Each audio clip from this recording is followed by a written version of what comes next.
قوم صبا کا واقعہ۔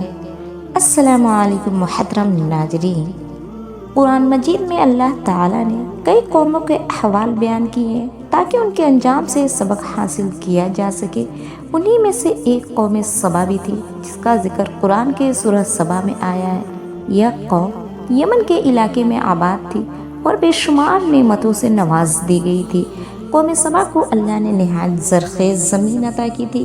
ان کے علاقے میں ہر طرف ہریالی تھی، باغات سرسبز تھے اور کھیتیاں پھیلتی پھولتی تھی۔ ان کے شہر کے قریب دو بڑے باغ تھے جنہیں باغ یمین اور باغ شمال کہا جاتا تھا۔ ان باغات کی وجہ سے قوم صبا کو کبھی کسی چیز کی کمی نہیں ہوئی۔ اللہ تعالیٰ نے ان پر اپنا فضل کرتے ہوئے انہیں ایک شاندار ابی نظام بھی دیا تھا۔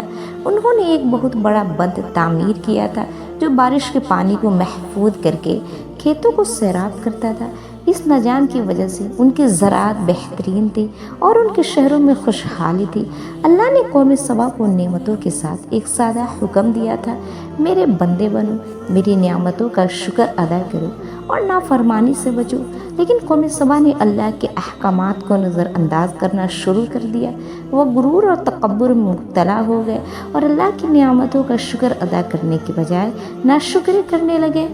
قوم صبا کی نافرمانی کی وجہ سے اللہ نے انہیں عذاب کی وعید سنائی۔ انہوں نے اپنی پیغمبروں کی بات ماننے سے انکار کر دیا اور مزید سرکشی اختیار کی۔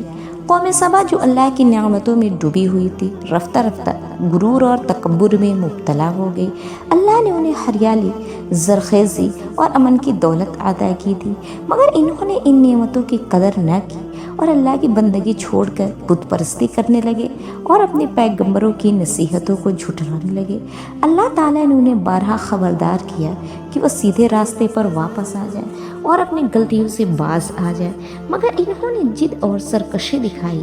اللہ تعالیٰ نے قوم صبا کے ناشکری اور سرکشی کے نتیجے میں ان پر اپنا عذاب نازل کرنے کا فیصلہ کیا۔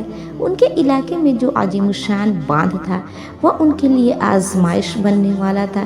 ایک رات جب سب لوگ اپنے گھروں میں بے خبر سو رہے تھے، اللہ کے حکم سے شدید طوفان آیا اور سیدھے معارف کا باندھ ٹوٹ گیا۔ پانی کی ریلیں نے پورے علاقوں کو اپنی لپیٹ میں لے لیا۔ وہ زرخیز زمین جو کبھی باغات اور کھیتوں سے بھری ہوئی تھی ویران ہو گئی۔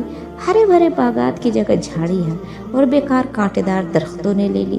خوبصورت گاؤں اور بستیاں پانی کی نظر ہو گئی اور قوم صبا کا زراعتی نظام تباہ ہو گیا۔ قوم صبا کی یہ تباہی ان کے لیے ایک عبرت کا نشان بن گئی۔ جو قوم اللہ کی نعمتوں کی ناشکری کرتی ہے اور اس کے احکامات کو نظر انداز کرتی ہے، وہ اپنے اعمال کی سزا پاتی ہے۔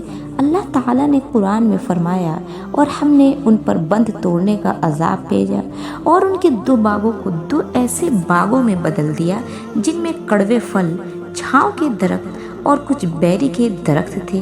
سیدھے معارف کے ٹوٹنے کے بعد قوم صبا کی سرسبز اور شاداب زمینیں ویران ہو چکی تھی۔ ان کے باغات، کھیتیاں اور زرخیز علاقے پانی کے سیلاب میں بہہ گئے تھے۔ وہ لوگ جو کبھی خوشحال تھے اب تنگ دستی اور بدحالی کا شکار ہو گئے۔ ان کی بستیاں کھنڈرات میں تبدیل ہو گئی اور لوگ اپنا گھر بار چھوڑنے پر مجبور ہو گئے۔ یہ قوم جو کبھی ایک مثال تھی اب دنیا کے لیے عبرت بن گئی۔ تباہی کے بعد قوم صبا کے لوگ مختلف گروہوں میں بٹ گئے۔ وہ اپنی سرزمین چھوڑ کر دور دراز کے علاقوں میں ہجرت کرنے لگے۔ کچھ لوگ یمن کے قریبی علاقوں میں جا بسے، کچھ نے شام، مکہ اور مدینہ کا رخ کیا۔ اس طرح یہ عظیم قوم اپنے عذاب کے بعد دنیا میں بکھر گئی اور ان کی عظمت کا نشان مٹ گیا۔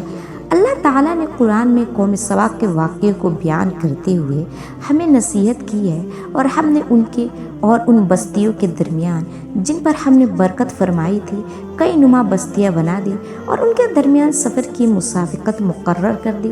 کہو ان بستیوں میں امن و سکون سے چلو، لیکن وہ کہنے لگے، اے ہمارے رب، ہمارے سفر کی مسافقتیں دور کر دے، اور انہوں نے اپنی جانوں پر ظلم کیا۔ بس ہم نے انہیں کہانی بنا دیا اور انہیں مکمل طور پر منتشر کر دیا۔ قوم صبا کی واقعہ ہمیں یہ سبق دیتا ہے کہ اللہ کی نعمتوں کی ناشکری قوموں کو تباہی کی طرف لے جاتی ہے۔ طاقت،